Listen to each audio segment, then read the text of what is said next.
Hello everyone, we're gonna start with conference number 22, meditation. This is a fundamental technique to achieve radical changes within ourselves, to awaken our conscience. We often think that external circumstances and problems that we encounter just come to us by the force of chance, and we haven't gotten to explore that the internal things, our thoughts, actions, omissions, our feelings are what attract the external problems to us. So meditation is going to be a technique that will allow us to perceive ourselves as we really are, to develop the faculty of the self-observation and start to explore that inner world that we have inside. So what is it? What is its purpose? It's just exploring our microcosmos and extracting wisdom of evil, because in our own mistaken ways of being, in our own darkness, we are going to find the material for our spiritual growth. We are going to extract light out of darkness, and we are going to do what the Greeks said: man, know yourself and you will know universe and its gods. We are going to know our inner microcosmos, and so on. We are going to keep exploring the different dimensions of nature. So we are going to get really profound. At first, we can only see the superficial part. When we haven't gotten to meditate, we only perceive the superficial, the personality, that is just our physical body, our appearance, our social status, our profession, and we think that's the only thing that's real. And so we haven't gotten to see that we are a set of feelings, words, actions, omissions that repeat mechanically along our existence. So we gotta get beyond the superficial part and explore the whole world that we have inside. So it's a practical means to achieve the radical changes. That means that we gotta get to break the concept that we are perfect, that we have nothing to change, but be willing to accept that we have different mistakes that keep us stuck in the same level of being and don't get us the chance to advance and move forward spiritually. So there are a lot in transcendental meditations that abound there, that just say to you that you are going to transcend, that you are going to keep moving forward internally in your inner work just by picturing beautiful landscapes and relaxing for a little while, for an instant, but don't tell you what's truth and meaningful, that is extracting light out of wisdom, eliminating your ego. That is what's going to get you to reflect and learn from your different mistakes. The mistakes that you have lived are the psychic material that you're going to use to advance internally. So the objective is just recognizing the different roots of your ego in order that you can transcend them and achieve a change inside of yourself that you are going to experience and you are going to evidence in your practice. So there are the three factors of the revolution of the conscience that we have already mentioned in other conferences. That is the psychological death, eliminating your egos. That is meditation. Meditation is just eliminating those 7 causal egos in order to free the essence, the virtues, faculties, and forces that are trapped in a psychological flow. The spiritual birth is just working in sex, in the sexual union with a stable couple of the opposite sex, and condensing that essence all along your spinal cord, working with the Kundalini fire, and the sacrifice for mankind, that is just teaching this transcendental knowledge to mankind in order for them to be united and achieve the sacred individuality with their own being. That is the work flavor. The work flavor is just working spiritually to achieve objectives and moving forward in the awakening of the conscience.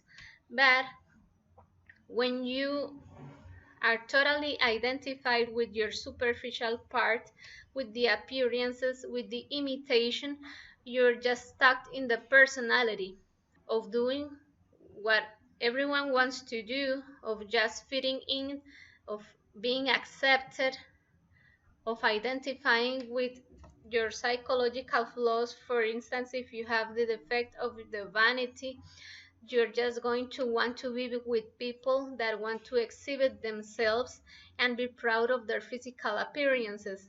As well as if you have the defect of alcohol, you're going to want to be with people that fit that defect with you and always are drinking and partying.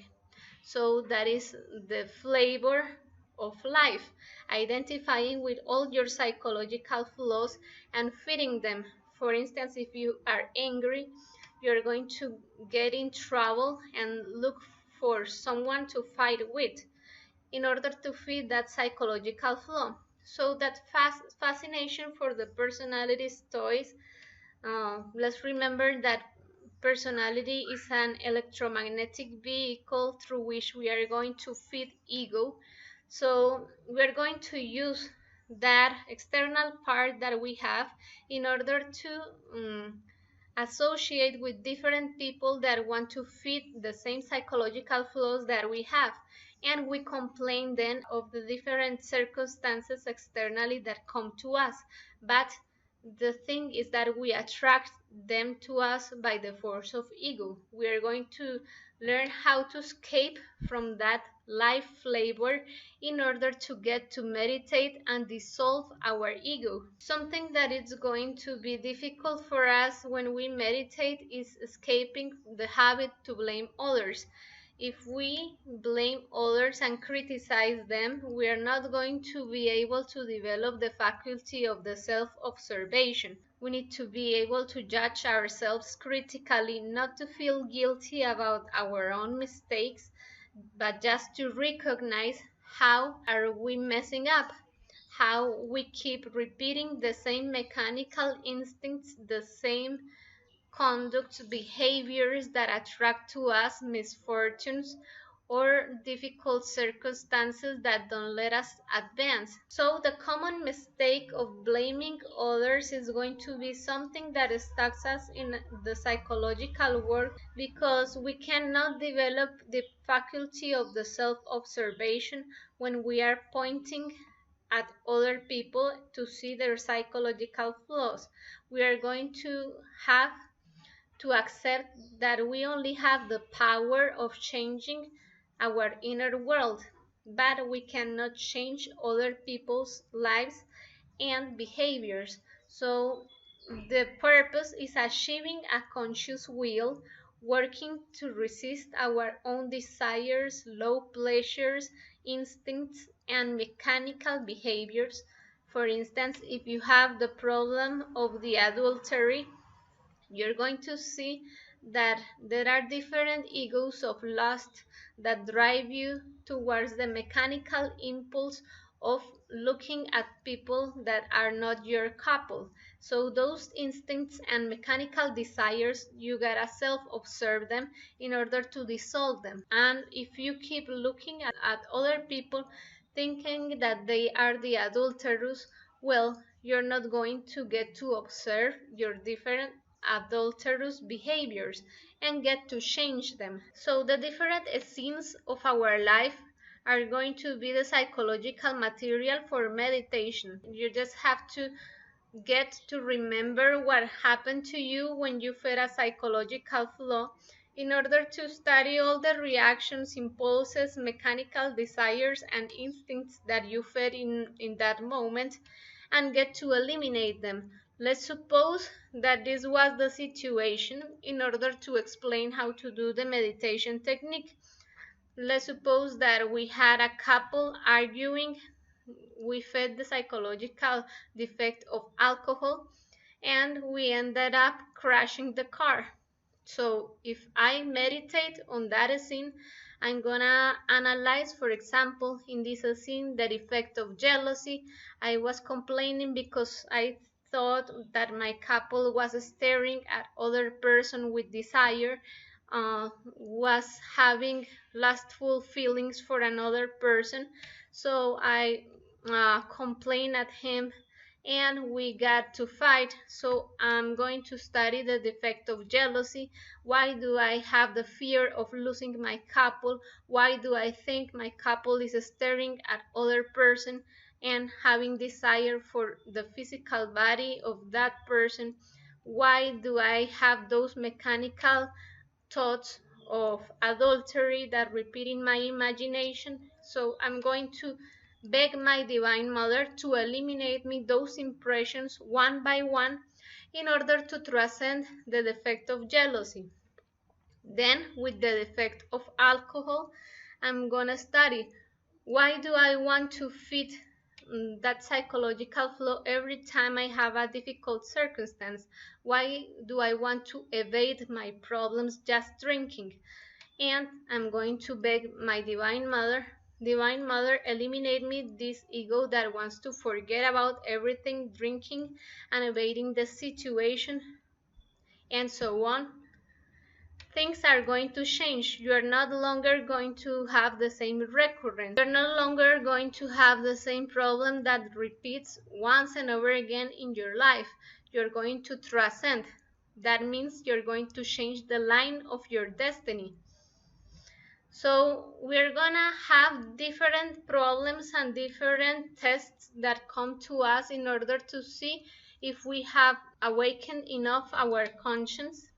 Our life is not going to be perfect just because we got to meditate a little bit. We are always gonna have problems and difficult circumstances that are going to teach us something. We are going to learn from them. And life is the recurrence of those difficult circumstances from which we have to learn. So we have to change our attitude, be willing to accept those challenges not as an obstacle but as an opportunity for our spiritual work, to value those moments in which we don't know how to figure out the solution to our problems. Is going to help us have an attitude of spiritual growth, of searching how to reflect deeper and deeper and constantly about what is stalking us in the same circumstance. So we have two techniques of meditation that are the ongoing death, that is eliminating in the instant, begging the Divine Mother to eliminate that defect in the moment that occurs.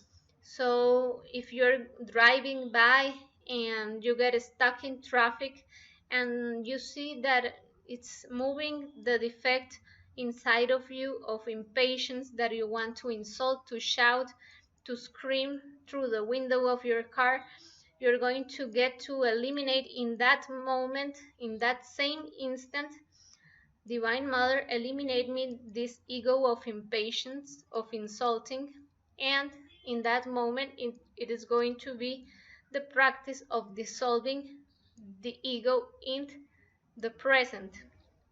But there is another technique that is called the reflexive meditation, in which you're going to reveal the scenes of your life in which that defect has manifested.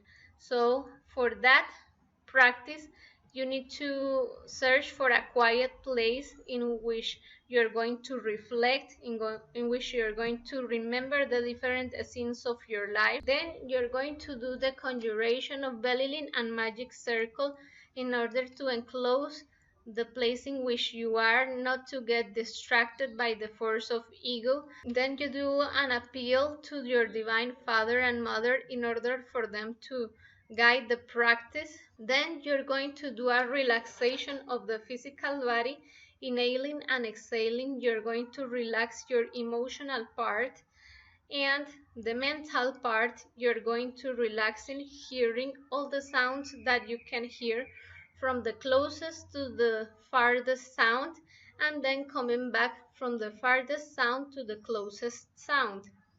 And then you're going to relax your physical body, just thinking one by one in the different parts of that physical body. When you finish that relaxation, you're going to reveal the scene.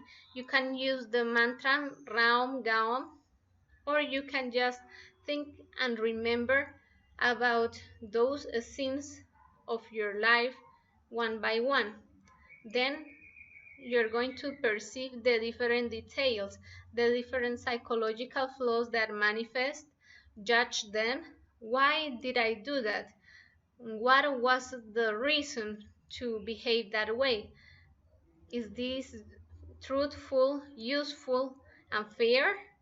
And then when you understand what was happening there, you beg your Divine Mother, Divine Mother, eliminate me this ego of impatience, of anger, of pride, of envy, and so on with the different details of the scene.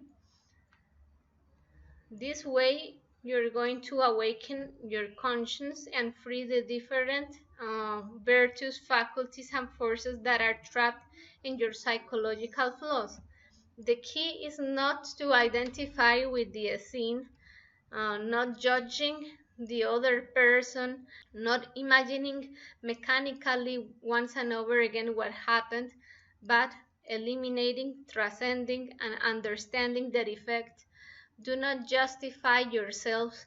Oh, it was because I was in a weak moment. No, just judge yourself critically and accept your mistake in order to recognize your own obscurity. Do not blame others. You gotta put yourself in the other one's shoes